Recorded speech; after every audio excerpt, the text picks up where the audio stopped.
Well, hey guys, Jennifer here. What a difference just a week makes, right? Welcome back to the podcast. This is my Monday Fire.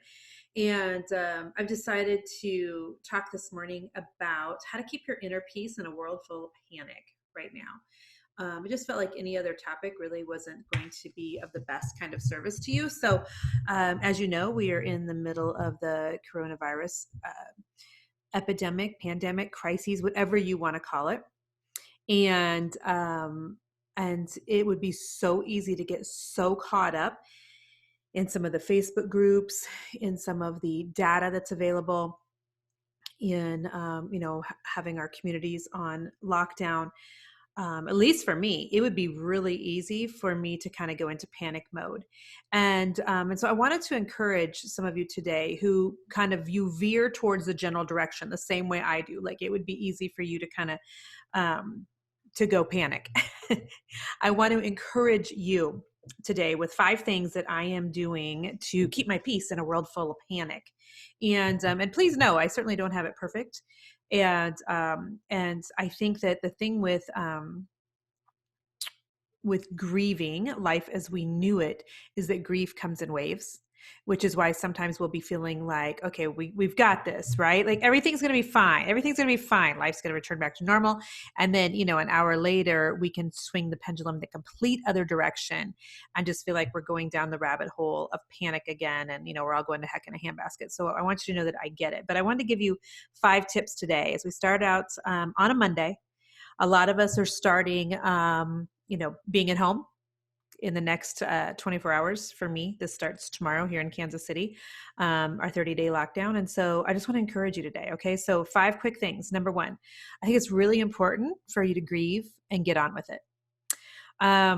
It's interesting being in the position that I'm in as someone with a platform. People automatically assume that you're going to have something to say about something right off the bat, and that you should come out and say something right off the bat.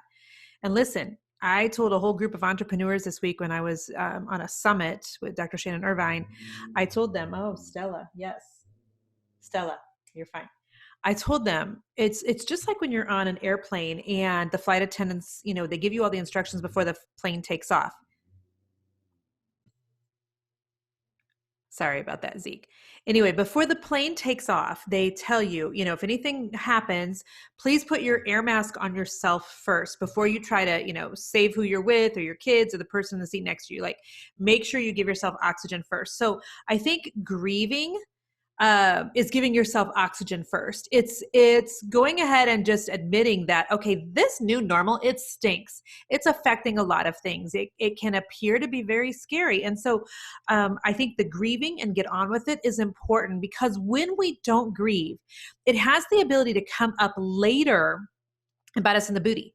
How do I know this? Well, as an Enneagram 3, we don't often give ourselves a lot of time for feelings. This is how an Enneagram 3 is wired. And so what that means is that I'll, end up being in the fetal position years down the road off something that I didn't fully acknowledge with my feelings while it was in the midst of happening. Does that make sense? So let's grieve first of all and get on with this. And let's make sure we're giving each other lots of grace on how each other grieves and on the time frame with that. Grief doesn't have a time frame. I've got a senior whose prom just got canceled and a sophomore whose entire running this spring just got canceled. Lots of things are being canceled. It stinks. Quite frankly, it stinks. So number 1, give yourself just the grace to grieve. Number 2, controlling consumption of content is super key right now. So some of you are completely freaked out because you've had your TV on 24/7 for the last couple of weeks. You have got all of these emails coming to you about what to do in the middle of a pandemic. You are hearing other people's podcasts also, and you just keep listening to so much stuff. And listen, there's only so much crisis content we can handle. At some point, our crisis content like barometer gets so full that something's got to fall off. Like we can't continue to just take in more and more information about the possibility of how bad things can go. I encourage you, turn off your television. Turn it off for the entire day. Stay off Facebook for the entire day. Get off of Instagram for the entire day. You won't miss anything. Have your best friend, your mother-in-law, your sister, somebody text you if there's anything that happens you really need to know about. But I promise you, it's not that you're living with your head in the sand. It's that you are protecting and guarding your heart and your mind. It's biblical to guard yourself to some degree. And it's not that you're living in denial. It's that you just can't take that chaotic content all the time without it really affecting your heart and your mind. Controlling your amount of crises consumption content, it's a lot of C's, is super, super key. Turn it off. I promise you will not miss anything. Number 3. Who and what you are surrounding yourself with right now is critical. Now listen, we can't be with, groups more than 10, and we are, most of us, locked down at home with just the people that we share a home with. But I want you to be watching who you are in contact with and surrounding yourself with online, on social media. What group threads are you in? What text messaging threads are you in?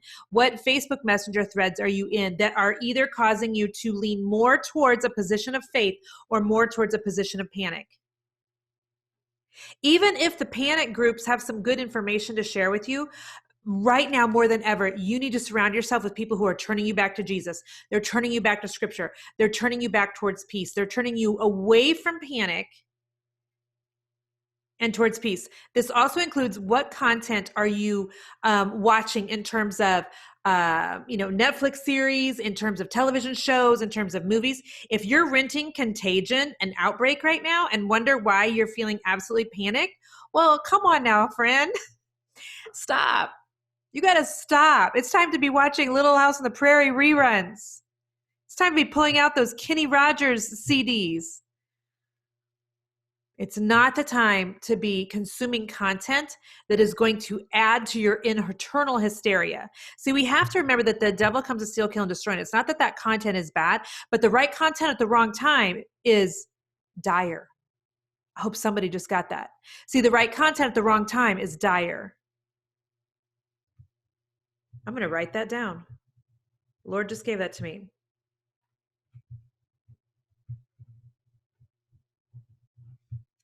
What you are surrounding yourself with, the groups that you're in, the accounts that you follow that are planting seeds of hysteria in your mind, unfollow them. Mute them for a few days. Did you know on Instagram you can mute different accounts?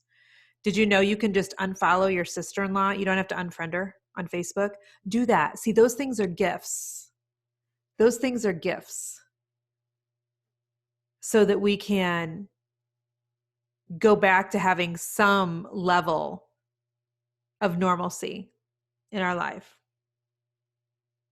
Number 4, keep your mind on these things. I'm going to read to you one of my favorite scriptures, which is Psalms.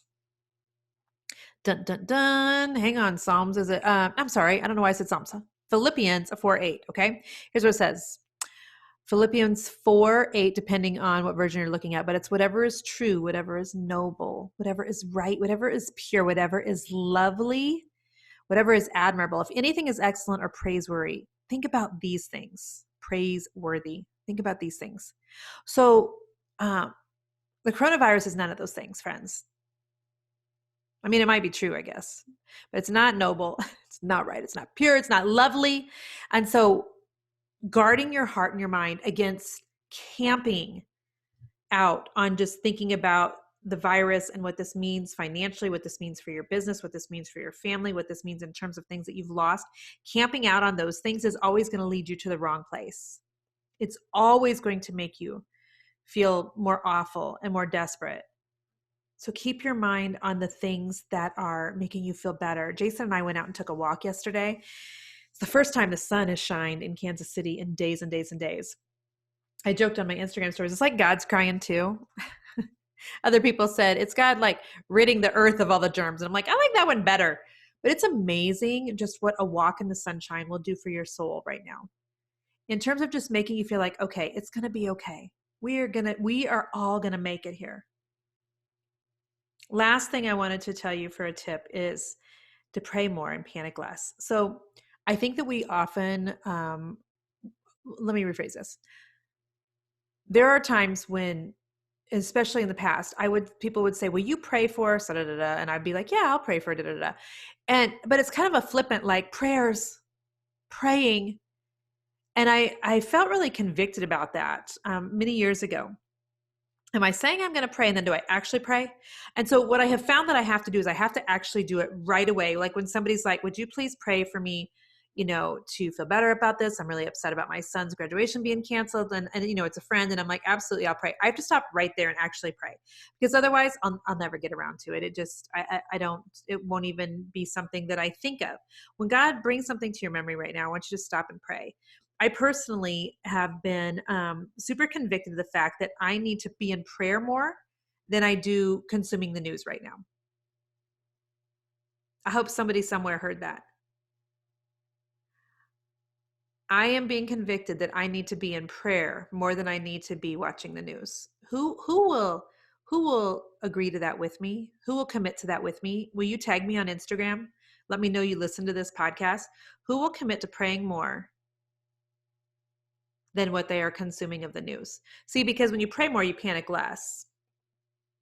I know that first thing in the morning, I'm spending time right now praying and being like so thankful and so grateful for what we do have, and asking the Lord to please get us out of this quicker rather than later, asking Him to surround my family and the ones I love with health, asking Him to surround my business, asking Him to surround your businesses, asking Him to keep the economy intact, asking Him to give wisdom to the people leading this country and making decisions. And I'm doing that before I reach for my telephone. Something else I'm doing is I'm also doing communion at home daily. We haven't been able to go to church in a couple of weeks, and it doesn't look like we will be going anytime soon. But if you go, just do a search for Jennifer Allwood Amazon store, because some of you are like, "Okay, how would I even find communion?" You can buy it on Amazon, babe. It's amazing. It's amazing. And yes, some things are going slower on Amazon. We're praying my book is not going to be one of them, by the way. We're praying Fear is Not the Boss of You still is going out on time. But go to Jennifer Allwood Amazon store and you will find communion there. My friend Carrie is the one that showed me where to go and purchase that. And I'm so grateful. So I am taking communion at home every day. Communion is a great reminder of the Lord's coming again. And we're all going to be fine and we're all going to make it. And I want to recap those 5 things really, really quickly, okay? If you're needing to keep your peace in a world full of panic, number 1, grieve and get on with it. Number 2, control the amount of crisis consumption you're doing. Number 3, who and what are you surrounding yourself with? Watch your social media things, watch the groups that you're in, watch the movies you're watching. Number 4, watch the movies you're watching. That's a lot to watch. Number 4, keep your mind on these things. Go look up the Bible scripture, Philippians 4:8. And number 5, praying more and panicking less. I hope that this is super helpful for someone somewhere. Listen, just like the next guy, I could go easily into panic mode, but we're going to make it. We really are. We're all going to make it. And I just encourage you to really guard your heart and your mind right now, at a time when the enemy wants us to believe that everything's just going off the rails. It's just not. It's not going off the rails. And so just know I'm rooting for you. I've got a different podcast coming out for you on Wednesday. If you don't already subscribe to this podcast, would you? If you've got a friend who's in panic mode, would you forward this to her? If you're on the regular podcast app, there will be like a little piece of paper with an arrow. You can literally just hit that and send it to a girlfriend right now who needs some words of encouragement. Okay. All right, my friends, be blessed. Bye-bye.